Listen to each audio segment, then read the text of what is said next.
Finance. Hey, what's up, everybody? It's the Mad Fientist. Welcome to the Financial Independence Podcast. Sorry, it's been a while since my last episode, but after being trapped in Scotland for 15 months because of the pandemic, I was finally able to make it back to the States, and I just decided to take a few months off just so I could focus on spending a lot of quality time with the family that I had been missing over the past year. So since it's been a while, I just have a short episode today to get back into the swing of things, and if you've listened to the show before, you know that every year on my anniversary of leaving work, I've posted either a podcast or an article about, some of the things that I've learned over that past year. And this is actually my fifth one. So that means 5 years ago on August 1st was the last day I went into a normal job. And I really can't believe it's been 5 years, but it has. So this is my 5-year update, and I actually think it's going to be my last, and I'll explain more as this episode continues on. But yeah, I really don't feel like I'm going to do any more of these annual updates. So rather than ramble on, let's just dive into everything that I learned over the past year of post-fi life. So let's start with the good stuff. So the pandemic has just highlighted how valuable having savings is. And yeah, FI savings is obviously great because you don't have to work at all, but even some amount of savings just to give you the power to do other things is so important. So many times over the last year, it's been apparent that just how valuable that is. So from like Jill not having to work when she felt like it was unsafe to do so, to not really having to go inside anywhere for any reason at all, and being able to just isolate properly when necessary, to just coming back from our travels to the States and having to quarantine for 10 days in the UK. That would have been extremely stressful if we were juggling full-time jobs or if had some places we needed to be, but we were able to just roll with it and be like, okay, we just have to stay hunkered down for 10 days and it's not fun, but it's not a huge deal. So this past year, more than any other, just really highlighted how valuable that is. And I actually just came across a quote that perfectly sums it up, and it was on the Planning Our Pennies blog, and it was Mrs. Pop's last article, and in it she said, "There's no downside to having a high net worth. It acts like a giant shock absorber that smooths over life's bumps.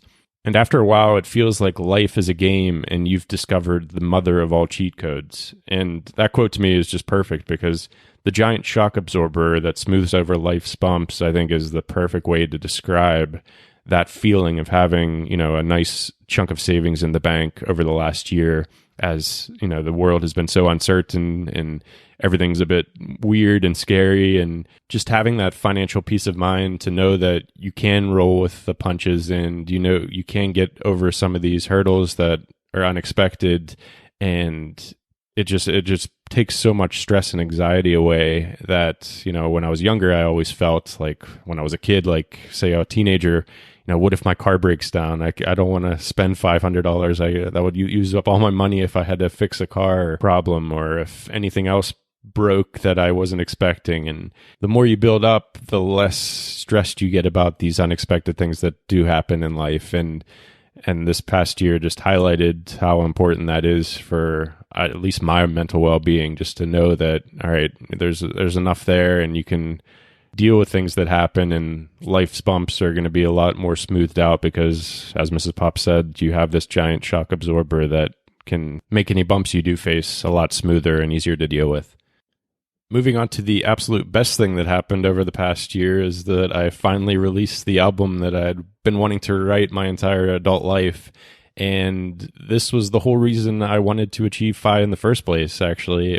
I thought it was my job that was getting in the way of me doing this. And I thought, I'd have to save up enough so that I would never have to work again in order to devote the proper time to actually achieve this big goal of mine.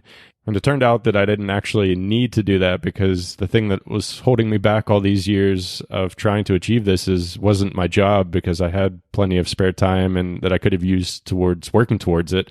It was actually a lot of mental hangups I had about trying to pursue it, because I was worried I'd fail. And so I probably could have actually done it when I had a job, but it did take achieving FI and then a global pandemic to lock me inside for a year to do it. But I actually did it, and it is by far the thing that I'm most proud of. And, if you've listened to it, it's not going to win a Grammy or be on the radio or anything like that, but it was the thing that I really wanted to accomplish more than any other, and it was definitely the most difficult thing that I ever had to do or I've tried to do. So the fact that I was able to actually do it after all these years of not being able to and not really believing I'd ever be able to was just a huge personal accomplishment for me, and is something that I'm really proud of. And I look forward to writing the next one, because I'll hopefully be in a completely different mindset than I was leading up to this one. And now that I know I can do it, then I'm expecting this next one's going to be a lot more fun to make. So I'm really looking forward to that. But since this was the whole reason I wanted to achieve FI in the first place, that's why I don't think I'm going to do any more of these annual updates, because every other annual update that I've given has sort of been revolving around me trying to get to this goal and accomplish this goal, because that was like the end of my FI journey, was to do this thing that I always wanted to do, that I thought I needed FI to accomplish. So now that I've done that, it doesn't make sense to do any more annual updates, because now it's just a case of just living life as anyone is living life. And the money equation is solved, and I was able to accomplish the thing that I wanted FI to lead to. So any other future updates, I just don't see the point of them really, because it doesn't have much to do with achieving FI in my eyes. So it makes sense to just end on this high note, and this will be the final annual update. Since I'm talking about the album, I just wanted to thank all of you guys out there who pre-ordered it and made the release week of the album even more exciting. And that is because you guys helped me actually get onto the Billboard charts, which is ridiculous, especially considering the type of music it is and has no business being anywhere near the charts. So just want to thank you guys so much for that, because it made it even more exciting than it was to begin with. And even though nothing really came from being on the charts for 1 week, it is just adds to the ridiculousness of my adult life so far. I still smile anytime that I think about it. So thank you for the support. It really meant a lot to me. And if you haven't checked out the album yet, then you can go to madscientist.com/album. And there's a Spotify QR code that you can open up Spotify on your phone and do the search by image feature, and then it'll just pop up the album. Or you can just enter your email address, and I will send you an email with all the links to the album, and also tell you where I did end up on the chart for that amazing week way back in February. And while you're there in Spotify or Apple Music or wherever you listen to music, if you could follow me there, that would be great, because that's hopefully where a lot more activity is going to be happening over the next couple of years. So those were the really positive things over the last years that are FI related. One of the ones that still is a challenge for me that I'm working through is losing money as a motivating factor. I've written about this in the past, and I maybe even talked about it on podcasts, but for someone like me who has been focused on money for as long as I can remember, and has been trying to, reach FI and do all these saving goals and all this stuff, like, money has been a huge motivating factor in my decisions. So from studying hard in high school to what I majored in college to what jobs I chose and everything. And now when money isn't as important, or more money isn't as important, losing that as a source of motivation has been really interesting. And I'm still not exactly sure I've come to grips with it. And it's almost made me rethink what I recommend for other people, because I think being motivated by earning money is a positive thing. And I just came across a quote from Warren Buffett recently, and it's actually a quote about how he intends to leave money to his children. And the quote is, he plans to leave them enough money so that they can do anything, but not so much that they could do nothing. And one, I think that's a great way to think about how much money you leave your kids. But it also made me reflect on where I'm at now. And as far as like I said, there's no really motivation to earn more money. And even though I'm incredibly lucky to be in that position, it still comes with complications, because technically, I don't have to do anything.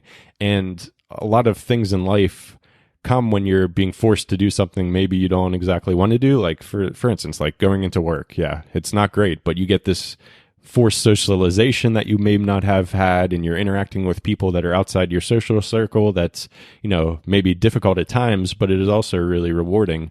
And to go back to the album, like right now I could potentially promote it a lot more, which would then maybe get me signed to an indie label, which would then open up a lot of doors for fun music festivals to perform at and things like that.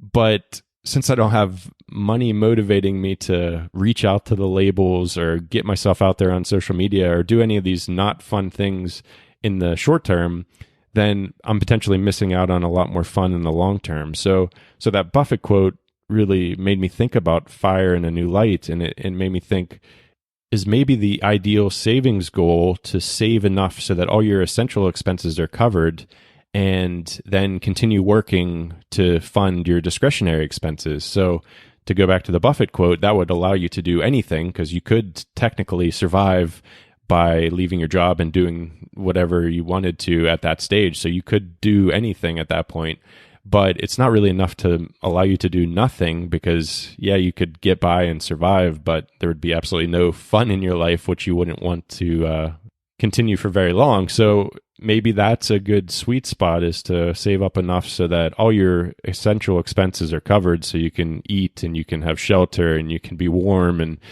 all the things that are essential for survival. So that then frees you up to do anything you want with your life. But it's not enough that you get comfortable and you do nothing. And that may be a good sweet spot for motivation. But on the flip side, most of the really great benefits that I talked about at the beginning of the episode, of feeling like you can handle anything that comes to you and not having the stress and anxiety about future bumps in the road and all those things, those only really started to come into effect when we felt like we had more than enough. So I'm not exactly sure what my conclusion is on this, because on one hand, I feel like Fat FIRE is the way to go in the sense that, you know, having more than enough and knowing that you're going to be okay no matter what comes around in the next few years or whatever, I think that is really valuable. But then on the other hand, losing money as a motivation is difficult, because then you don't have to do things, and I think maybe you miss out on things just because in the short term they may be a little uncomfortable, and since you don't have to do these uncomfortable things, you don't, but then you potentially missing out on some long-term benefits. So I'm not exactly sure where I fall on this, but I think that maybe lean FIRE is something to avoid, because you don't get either in that sense. So you're not feeling like you have so much extra that you can handle whatever comes at you in the future years, but you have enough that you don't really have that money motivation to continue doing things. So I'd be interested to hear your thoughts on this, but at least in my really early days thinking about this topic, I'm thinking, yeah, maybe lean FIRE is probably not the way to go, and maybe one of those other two bookends is a better goal for your FI savings. But again, this is really early days in my thinking on this, so I'd be interested to hear your opinions on it. So head to madfientist.com/episode 61 and yeah, leave a comment, because I'd be interested to hear what you think about it. Continuing on from the having more than enough idea, I'm trying to also think about my spending and trying to deprogram my frugality in a sense, because as I discussed with Ramit Sethi on the podcast interview I had with him, I know that I'm a bit too extreme in that sense. And now that, you know, the market has recovered and finances are looking good, I know that I don't need to be that frugal with things. And I know that there's potentially ways I can increase my spending that are not wasteful, because I'll never be wasteful with money, but at least I can start thinking about ways to use my money in a positive and beneficial way. So that's definitely something I plan to either write about more or maybe get Ramit back on the show to talk about more, because I feel like that's a common problem with people like me who are naturally frugal, have a frugal upbringing, our families are frugal, sort of trying to deprogram some of that when it's no longer necessary to be that extreme in your frugality. So stay tuned for a deeper dive into that topic. And if that's something that you're interested in and want to subscribe to the email list, which is definitely the best way to stay up to date with this stuff now, because I'm posting even more sporadically than I used to in the past because I'm obviously working a lot more on the music project. And so if you're wanting to just get updated whenever a new post or podcast comes out, just head to madfientist.com/advice, and you can put your email address in there and you'll get a PDF of all the great advice I've received on the Financial Independence podcast from my guests over the years. And if you want to check out the past 4 years of my annual updates, I will link to all of those in the show notes of this episode. So you can go to madfientist.com/episode 61.